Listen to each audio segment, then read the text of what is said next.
우리나라가 포항에서 큰 지진이 있었거든요. 그렇죠. 그게 그때 5점대 규모 아니었나요? 그렇습니다. 그 포항 지진이 규모가 5.4 정도 됐거든요. 5.4인데도 사실 어마어마했거든요. 그 인명 그렇죠. 피해도 그렇고 재산 피해도 그렇고. 그렇습니다. 5.4면 8.4하고 따져보면 이게 이제 규모가 세 단위니까 3만 3만 2천 배가 되는 거죠. 그런 지진이 연쇄적으로 일본에서 나올 수 있다라는. 그렇습니다. 최악의 경우가. 교수님 보시기에는 이 난카이 대지진이 일어납니까? 지금 이거는 그냥 어떤 자연스러운 그 재래 주기. 그러니까 보니까 이 지역은 100년, 150년 주기로 지진 나니까 나나보다 이렇게만 따지는 문제가 아닙니다. 예. 과학적으로 실제로 응력이 쌓여 있는 양을 계산할 수가 있고요. 우리가 슬립 데퍼시시라고 하는 양을 계산하는데 예. 지진이 발생하면서 슬립이 일어나면서 땅이 미끄러져서 안으로 들어가거든요. 네. 이 양을 다 계산할 수 있습니다. 저희 과학자들은. 계산해 보니까 예를 들어서 1년에 5cm씩 부딪혀 가지고 한참 뭐 몇 메타가 들어갔어야 되는데 몇 메타가 안 들어간 채로 남아 있는 거예요. 그럼 그만큼 미끄러져 들어가야 되는 에너지로 남아 있는 거거든요. 예. 그 양을 따져 보니까 정말 규모 8점대에 이르는 큰 지진이 해당 지역에서 발생할 수 있구나라는 것이 이미 알려진 사실입니다. 그래서 시간 문제일 뿐인 거지 이거는 언젠가는 반드시 발생해야지만 해소가 되는 에너지인 거죠. 발생해야 한다라는 네, 거군요. 당위적인 표현을 쓰시는군요. 그렇습니다. 그래서 이번에 7월, 8월에 만약에 지진이 발생하지 않았다고 그래서 다행이다. 큰일 날 뻔했네. 지진 안 났으니 너무 다행이다라고 생각하지 않아야 하는 이유가 예. 이번에 발생하지 않았다는 거는 이번에 발생하지 않는 동안에 또 추가로 에너지가 더 쌓였다는 의미가 되는 거고요. 아, 에너지는 더 크게 증가했기 때문에 더 큰 지진이 발생할 수 있다는 의미로 바뀌는 거예요. 예. 그래서 정말 역설적이게도 지진이 날 거면 하루라도 빨리 나는 게 오히려 더 작은 지진이 될 수도 있습니다. 예? 그래서 시간이 흐르면 무슨 거짓말쟁이들이야. 지진이 안 났어. 이렇게 생각하지 마시고 예. 위험성이 점점 커진다라고 판단하는 게 과학적으로 훨씬 올바릅니다. 아니 이게 어떻게 생각해야 될지 좀 당황스러운데요. 그러니까 이게 어차피 나야 될 지진이라면은 빨리 나는 게 오히려 인류 입장에서는 피해가 덜하다는 말씀이세요? 역설적이기에는 그렇죠. 그런데 물론 이제 하나의 에너지를 해소하는 방법이 여러 가지가 있습니다. 예. 우리가 이제 규모 8.0 에너지를 해소하려면 아까 설명드린 대로 규모 5.0이 32,000개가 발생하면 됩니다. 그러면 8.0을 해소할 수는 있거든요. 근데 뭐 규모 5.0도 사실 흔한 지진이 아니에요. 예. 그럼요. 그 자연의 법칙상 규모 5.0이 몇 번 날 때 규모 6.0은 몇 번 나고 하는 게 규칙이 정해져 있거든요. 예. 각 지역별로. 그래서 그 규칙을 만족해 가면서 지진이 발생을 해요. 자연의 섭리가. 그래서 규모 8.0을 안 나게 하려고 규모 5.0 32,000개를 해소해야지 이런 일은 벌어질 수 없다는 얘기가 되는 거고요. 예.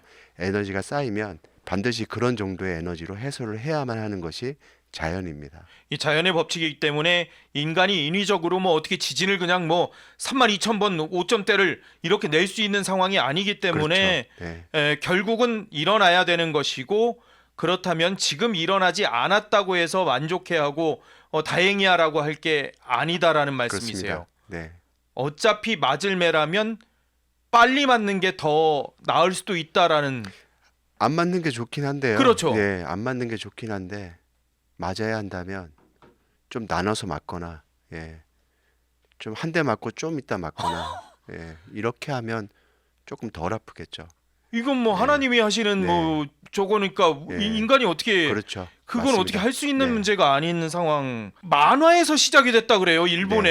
네. 그래서 무슨 만화에서 시작된 걸 가지고 사람들이 이렇게 호들갑을 떨어라고 사실 생각하시는 분들이 많으실 거예요. 네. 근데 저 책을 보니까 1999년도에 초판이 나왔다고 합니다. 예. 그 초판 내용 중에 2011년도 동일본 대지진을 정확하게 예측한 내용이 나와 있었고요. 예. 그 당시에는 동일본 대지진 예측이 있었지만 사람들이 관심 있게 안 본 책이었는데 예. 동일본 대지진이 나고 나서 그런 예언이 이 책에 있었다더라라는 소문을 타면서 굉장히 많은 인기를 끌게 됩니다. 어허. 그러다가 저 작가가 2021년도에 증보판을 만들어내게 되는데요. 예.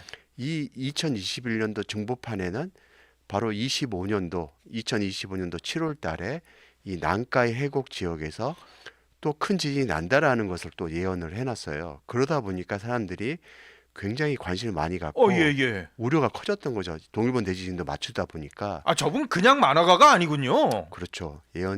이른바 예언가인데요. 그러다 보니까 근데 이제 학문적으로 예, 또 예. 우리 지진학적으로 보면 난카이 해곡 지역은 아까도 설명드렸다시피 오래전부터 학자들이 경고하던 지역이었어요. 예, 예. 그러던 터에 저렇게 예언가의 얘기까지 나오다 보니까 보다 더 우려와 관심이 증폭된 거죠. 하지만 예. 이 우려가 어제 오늘 일은 아닙니다.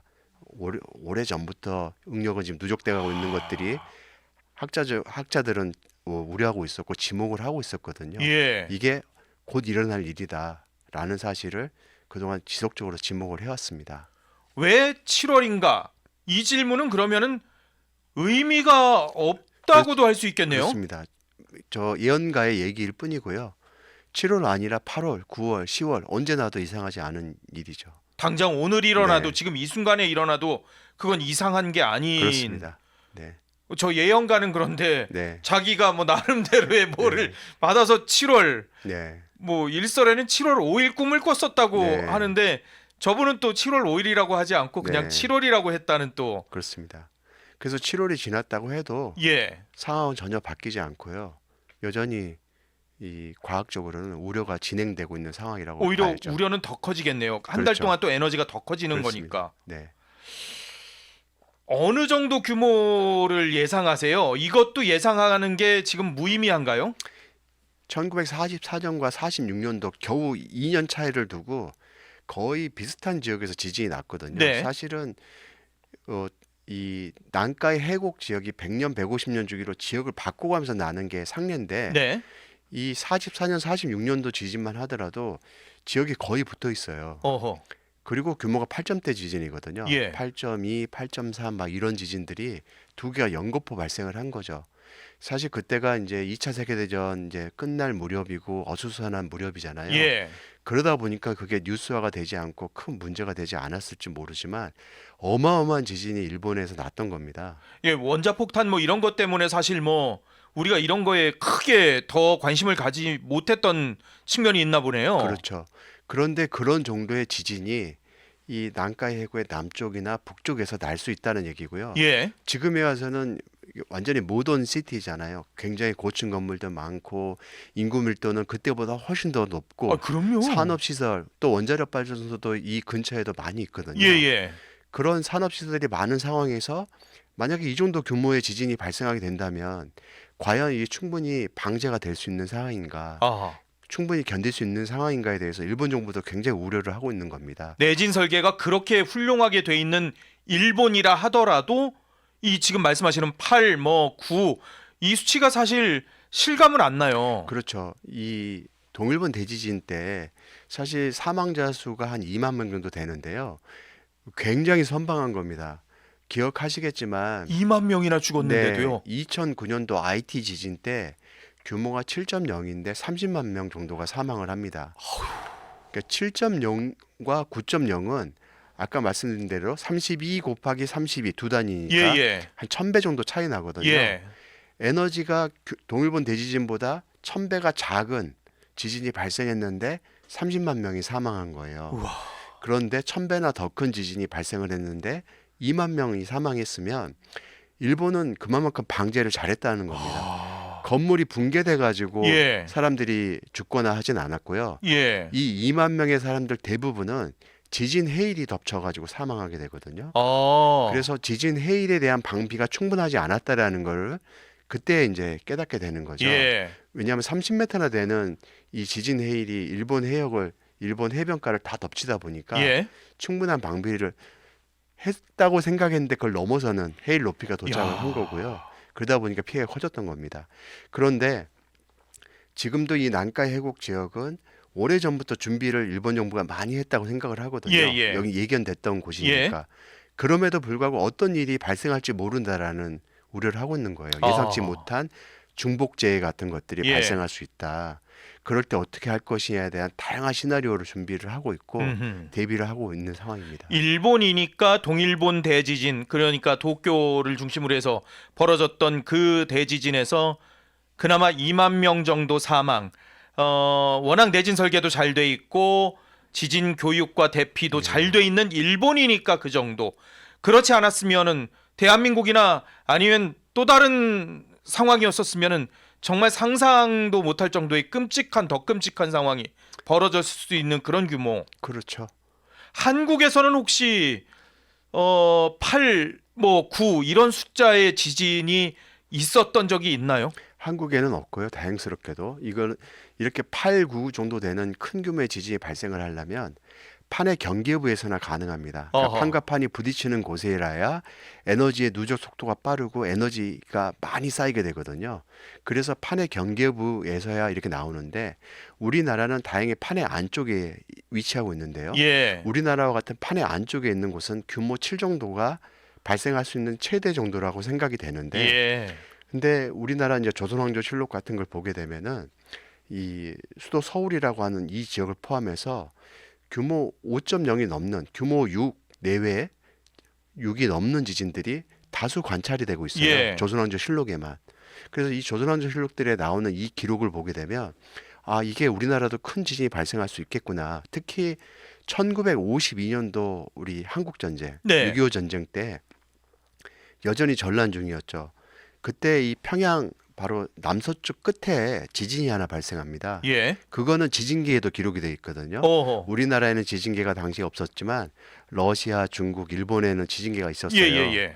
그 지진계 파형 자료가 저희가 이제 습득할 수 있고 그거는 당시에 지진 발생하자마자 전 세계 학자들이 분석해서 기록도 이제 발표한 적이 있는데 예. 당시 지진 규모가 6.3이었어요. 아. 그런 지진이 실제로 1952년도에 우리나라에서 발생한 적이 있습니다. 와. 그 지진을 뺀 이후의 지진만 따져보자면 경주 지진이 규모 5.8 지진으로 제일 크고요. 예. 하지만 아까 말씀드린 대로 규모 6.3 지진이 발생한 사례가 있고 이 조선왕조실록 역사문헌 같은 데는 규모 7에 가까운 큰 지진들이 이 역사문헌에 나오거든요. 대한민국에서도. 네, 그러니까 그런 지진들이 만약 발생할 때 대한민국에 있는 설비라든가 시설이 예. 충분히 대비가 돼 있는가 이런 부분은 이제 고민이 필요하겠죠. 일본이 열도잖아요. 그러니까 네. 길게 이게 나열이 돼 있는 그런 나라인데 그런데 난카이 대지진이 발생하면은 일본 전역이 그러면은 다 피해를 보거나 대상이 됩니까? 아니면은 일부 지역만 그렇게 되는 겁니까? 동일본 대지진 때 예를 보면 아주 쉬운데요. 동일본 대지진의 진앙지는 이 센다이라고 하는 도시의 앞바다였어요. 예. 센다이로부터 이 바다 쪽으로 한 200km 떨어진 곳에서 지진이 발생을 하는데 북쪽 방향으로 쪼개지고 또 남쪽 방향으로 쪼개져서 이 해안선을 따라서 이 가로로 400km, 이 땅속으로 300km. 그래서 어마어마한 수치죠. 예. 예. 그래서 그 12 곱하기 10의 4승 제곱킬로미터에 해당되는 예. 어마어마한 면적이 땅속에서 쪼개지면서 지진이 발생을 한 거예요. 그런 지진이 당시에 일본 열도 전체를 흔든 건 뭐 말을 안 해도 예. 다 짐작하시겠는데요. 당시 동경하고 동일본 대지진의 거리가 한 400km, 500km 정도 떨어져 있었는데 예. 동경 그 일본 도쿄 의사당에서 당시 회의 중이었는데 네. 회의 중일 때 건물이 엄청나게 흔들리는 장면이 당시에 언론에 보도되기도 그럼요. 했거든요. 어마어마하게 흔들립니다. 예. 일본 열도 전체가 흔들렸고요. 그럼에도 불구하고 건물들이 무너지질 않았어요. 예. 그리고 그 우리가 그 후쿠시마 원전 같은 경우는 예. 사실 원자력 발전소 피해를 보긴 했지만 이 냉각 시설이 붕괴돼서 사실은 문제가 됐던 네. 거라기보다는 냉각 시설의 전원 공급이 끊어지면서 폭발을 한 거거든요. 예. 사실 이 부분을 예상을 못했던 겁니다. 이 중복재해라고 하는 여러 현상들이 보면 이게 물이 넘어와서 단전이 되고 냉각 시설이 작동하지 않아서 폭발하게 될 거라는 사실을 예상을 못했던 거예요. 아, 예. 하지만 원자력 발전소 자체는 굉장히 튼튼하게 지었고요. 예. 그래서 원전 시설 자체는 이제 굉장히 안전했었거든요. 그렇죠. 이제 폭발로 이제 아쉽게 연결된 거고요. 그래서 일본은 되게 그 건물 자체는 시설물은 튼튼하게 지었다라는 예. 것이 굉장히 잘했던 일인데요. 아하. 다만 우리나라는 동일본 대지진이 발생하면서 우리나라가 이 동일본 대지진 방향으로 끌려가는 일이 벌어지거든요. 물론 센다이는 이 바닷가가 지진 난 방향으로 한 7m 정도 끌려갑니다. 예. 어마어마한 거리가 끌려가는데요. 야, 땅이 그냥 움직이는 거예요. 네, 이동하는 7m가 거잖아요. 이동을 한 거예요. 그래서 지역별로 다 서로 다르게 끌려가는데 야. 이 한반도를 포함한 중국, 러시아도 끌려가거든요. 수치가 굉장히 많이 줄어드는데 세계 지도가 그럼 바뀌는 거예요? 그렇습니다. 예, 그렇게 실제로도 많이 뒤틀렸고요. 우리나라 울릉도 같은 경우에는 한 5cm 끌려갑니다. 동일본 오. 대지진 난 방향으로. 백령도는 한 2cm 끌려가서 예. 한반도 전체가 5cm, 2cm니까 3cm가 사실은 길어졌어요. 더 와. 넓어졌어요. 동서 방향으로. 아, 우리나라요. 네, 그 저기 영해가 영토가 영토가. 넓어진 거죠. 예, 영토 확장의 꿈을 그렇게 이뤘는데요. 그런데 그 영토 확장은 이뤘지만 예. 안 좋은 일이 벌어지는데 이 땅이 이렇게 견고하게 있다가 이렇게 늘어나게 되면 느슨해지게 되거든요. 예. 그러면은 지진이 발생하기 더 쉬운 여건으로 바뀌게 됩니다. 아. 약해지니까. 그래서 동일본 대지진 후에 한반도에서 지진 발생 빈도가 이제 급증하는 일이 벌어지고 이후에 경주 지진, 포항 지진들이 연결되면서 예. 지진들이 굉장히 많아지게 됩니다. 큰 지진도 많아지게 되고 음. 그러다 보니까 인접 지역에서 발생한 이런 큰 지진들이 한반도 지진 발생 빈도나 큰 지진의 발생 우려를 높인다는 사실을 깨닫게 됐고요. 아. 그러다 보니까 난카이 해구에서 만약에 비슷한 규모의 지진이 발생한다 예. 그러면 거리가 더 가깝거든요. 네. 동일본 대지진과 우리나라 제일 가까운 곳까지는 한 1200km 됩니다. 네. 근데 난카이 해곡에서 우리나라 제일 가까운 곳은 500km도 채 안 돼요. 어. 그러니까 한반도 훨씬 더 가까이 있는 예, 거죠. 예. 만약에 동일본 대지진처럼 난카이 해곡에서 지진이 발생하고 한반도가 끌려간다면 예. 끌려가는 양은 더 많겠죠. 그리고 훨씬 더 많이 끌려감에 따라 예. 지진이 어떻게 더 많이 발생하고 우리가 역사서에 조선왕조실록 등에 보면은 규모 7에 가까운 지진들이 발생한다고 알려져 있는데 예. 그런 지진은 시간의 문제거든요. 마찬가지로 우리도 에너지를 누적해 가고 있는 거예요. 예. 천천히 누적해 가고 있지만 땅이 약해지게 된다면은 예를 들어서 100이라는 힘이 쌓이면 지진이 발생할 수 있는 환경이었는데 갑자기 약해지게 되면은 한 90만 힘이 쌓여도 지진이 발생할 수 있는 환경으로 바뀌어 버리게 되면 예. 이미 에너지가 한 95, 98 쌓여 있는 지역은 에너지가 90만 되는 커트라인으로 바뀌게 되면 갑자기 지진이 발생을 해버리는 거예요. 그렇게 해서 지진이 많아질 수 있는 상황이 동일본 대지진 때문에 겪었거든요. 예, 예. 그래서 난카이 해곡 지진이 남의 일만은 아니라는 거죠. 난카이 해곡의 대지진이 경우에 따라서는 동일본 대지진을 예로 들어본다면은 영토가 대한민국 영토가 드러나는 상황이 예. 될 수도 있긴 하지만 그만큼 영토가 드러나면은 그 반대급부로서 지진의 확률, 대한민국에서의 강도 높은 지진의 확률도 그만큼 또 높아진다는 얘기네요. 그렇습니다. 야, 일본에서 그러면 열도 전체가 영향권에 있을 거라는 말씀이신 그렇죠. 거잖아요. 일본 열도 전체가 영향권에 들어갈 수 있고요. 다만 이제 내진 성능이 충분히 갖춰져 있기 때문에 아마도 건물 붕괴 같은 건 아마 최소화가 될 가능성이 큽니다. 예, 다만 이제 우려되는 거는 일본보다는 오히려 우리라고 할 수 있는데요. 예. 지난 3월에 미얀마 지진 아마 기억하실 텐데요. 어허. 그 미얀마 지진의 규모 7.7 정도 됐습니다. 예, 그런데 이 미얀마 지진에서 발생한 지진파가 1000km 떨어진 방콕, 태국 방콕의 고층 건물들을 엄청나게 크게 흔들고 한 건물은 건설 중인 건물 하나는 무너지고 예, 그다음에 고층 건물 여러 개가 엄청 흔들리고 하는 거 일부 건물 간에 연결하는 이 구름다리 같은 것들이 끊어지고 하는 영상들을 아마 많이 보셨을 예. 텐데요. 그게 이제 한 0.02 헤르츠 정도 되는 저주파가 지진에서 살아서 1000km 떨어진 지역까지 전파가 돼서 와, 건물들을 엄청나게 흔든 겁니다. 고층 건물일수록 저주파에 굉장히 민감해지는데 네, 건물이 커질수록 이 공진 주파수라고 하는 게 점점 낮아지게 돼서 지진에 쉽게 반응할 수 있게 되거든요. 근데 동일본 이 난카이 해곡에서는 규모가 훨씬 더 큰 지진이 발생을 하고 더 저주파 에너지가 발생할 수 있는 상황이고 거리는 그때보다 더 가까워요. 1000km보다 더 가까운 곳에 한반도가 위치해 있거든요. 예. 그러다 보니까 한반도에도 고층 건물이 방콕 못지않게 더 많이 있는데 아니 그럼요. 이 건물들이 과연 이 저주파 에너지에 안전하게 남을 수 있을까? 이런 걱정을 이제 하고 있는 거죠. 교수님께서 난카이 대지진이 한국에도 영향을 준다. 그래서 대한민국 한반도가 30cm가 흔들릴 것이다라고 얘기를 하신 적이 있으시더라고요. 네, 네. 2024년도 8월 달에 아마 기억하시겠지만 일본 정부가 굉장히 이례적인 조치 하나를 합니다. 당시에 규모 7.1 정도 되는 지진이 큐슈 앞바다에서 발생을 해요. 예. 난카이 해구 지진이 예상되는 바로 그곳이.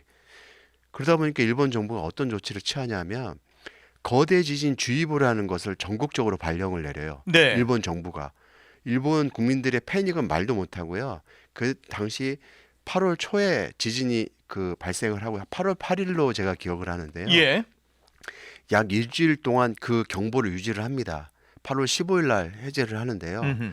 일주일 동안 일본 전역이 아주 패닉에 빠지는데 예. 왜냐하면 일본 정부가 그렇게 발령한 사례가 없거든요. 근데 왜 일본 정부가 그런 경보를 발행을 했냐 하면 예. 동일본 대지진 발생하기 이틀 전에 규모 7.1 지진이 바로 그 해역에서 발생을 해요. 아. 그리고 그 지진이 나고 나서 이틀 후에 규모 9.0 지진이 발생을 하거든요. 그러니까 난카이 해곡에서 규모 7점대 초반의 지진이 발생을 하니까 이거 동일본 대지진처럼 이틀 안에 큰 지진 나는 거 아니야? 예. 라는 우려를 하게 됐던 거고요. 그래서 일본 정부가 이 거대 지진 주의보를 내렸던 거죠. 어허. 그런데 그때 7.1 지진이 발생을 했을 예, 때 예. 그 지진파가 우리나라 남해안에도 기록이 잘 됐어요. 우리나라도 지진계가 되게 많다 보니까 예, 예. 남해안에 기록된 그 지진파를 봤더니 규모 7.1 지진이 만들어내는 지진파가 최대 높이 1cm 이상 움직이는 지진파를 만들어낸 거예요. 우리나라 남해안에 지진계 그대로 나온 게. 예. 근데 아까 말씀드린 대로 만약에 최악의 경우 규모 9.0 지진이 발생을 한다면 예. 7.1일 때 1cm가 움직이게 되면 32 곱하기 32에서 1000배가 더 큰 지진이 발생하게 되면 예. 한반도에서는 1000배의 루트를 씌워준 앰플리튜드 배만큼 관측이 되거든요. 예. 그게 한 30배 정도 됩니다. 아. 그러니까 1cm 정도 보였던 게 30cm로 나타난다는 얘기예요. 쉽게 설명을 드리면 야, 예. 규모 7.1 정도에서 1cm를 만들어낸다면 우리나라 남해안에 규모 9.0 지진이 만약에 이 난카이 해곡에서 발생을 한다면 우리나라 남해안 일단에서는 30cm 이상의 큰 땅의 흔들림을 만들어낼 거다. 이건 관측 자료가 그러니까 예, 예. 이거 뭐 틀림없는 사실이라고 할 수 있는 거죠. 일본에서 대지진이 일어나는데 왜 대한민국이야라고 생각할 수 있는데 대한민국도 그러니까 남해를 비롯해서 직격탄을 맞을 수 있다라는 거예요? 그렇죠. 30cm면 사실 어마어마한 수치 아닙니까? 아, 이만큼이 네. 왔다 갔다 한다는 거 네, 아니겠습니까? 그 정도가 그러니까 이렇게 출렁출렁 한다는 땅이 거예요. 왔다 갔다 한다는 말씀이시죠? 네, 그렇죠. 관측 자료가 실제로 그렇게 나와 있으니까요. 이거 뭐 제가 거짓말할 수도 없는 얘기고. 이게 남해만 그렇게 되는 거예요? 아니면은 뭐 서울 뭐 아니면은 뭐 인천 뭐 호남 뭐 다 전국이 그런 거예요? 어디?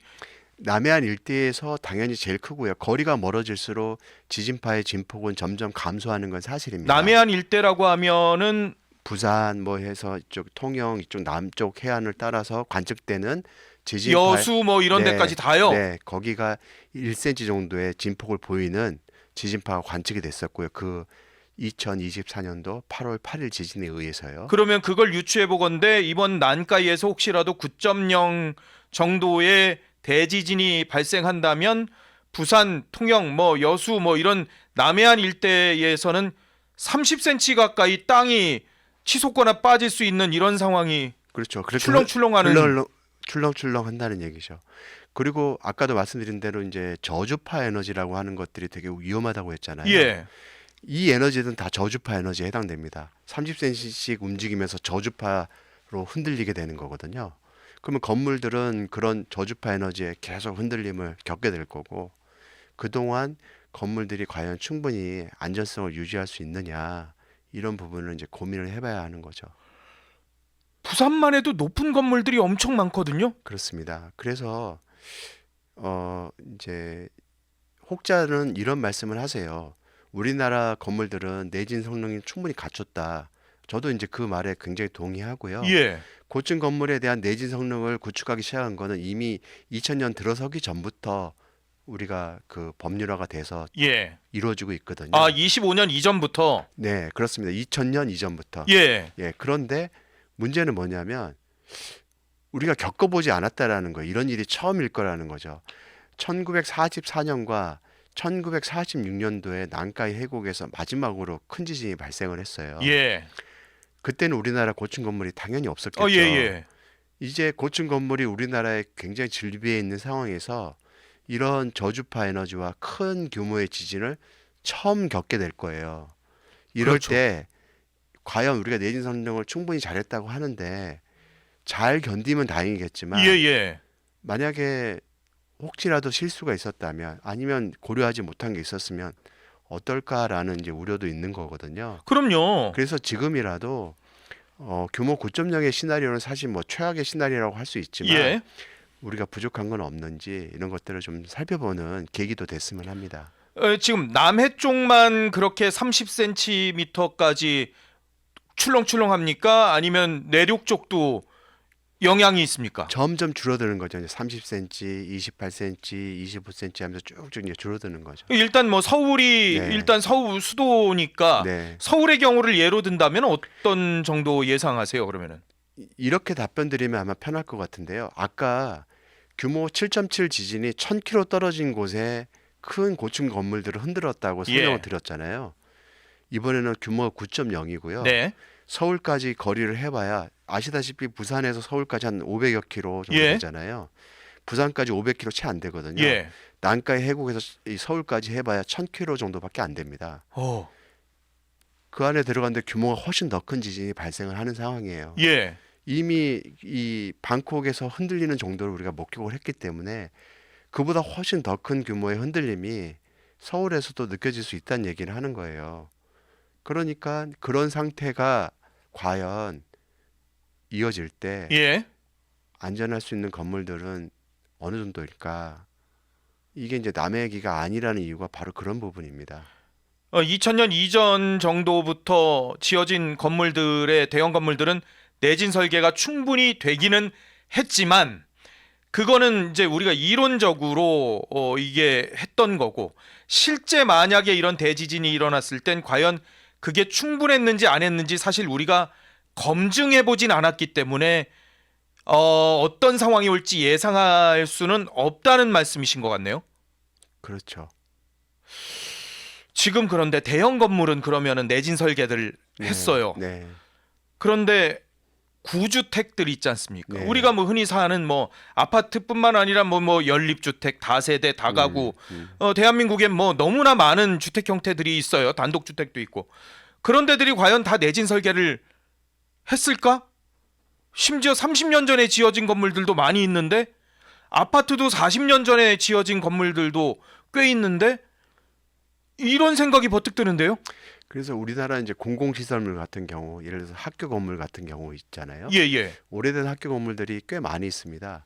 그런 학교 건물들 같은 경우는 지자체 차원에서 내진 성능 보강을 하게끔 돼 있어요. 예. 다시 뭐 다 무너뜨리고 새로 질 수는 없으니까요. 예. 근데 이제 문제는 지자체별로 예산이 허용하는 범위 내에서 조금씩 이루어지고 있는 형편인 거예요. 그렇죠. 예. 한꺼번에 지진 날 것 같으니까 여기 다 고치고 이렇게는 못 하고요. 예. 부분 이렇게 하다 보니까 아직까지 내진 성능 보강 작업이 이루어지지 않은 공공 건물도 되게 많습니다. 아. 특히 이제 우리 학생들이 다니고 있는 학교 건물 같은 경우는 예. 특히 신경을 많이 써야 되거든요. 물론 이제 가옥과 이런 건물들도 중요하지만 예, 예. 우리 어린이들이라든가 당연히요. 어린 예, 학생들이 예. 공부하는 곳들에 대해서는 특별히 더 신경을 좀 많이 써야 되는데 그런 곳이라도 하루빨리 좀 보강이 좀 이루어져야 하는 상황입니다. 그렇군요.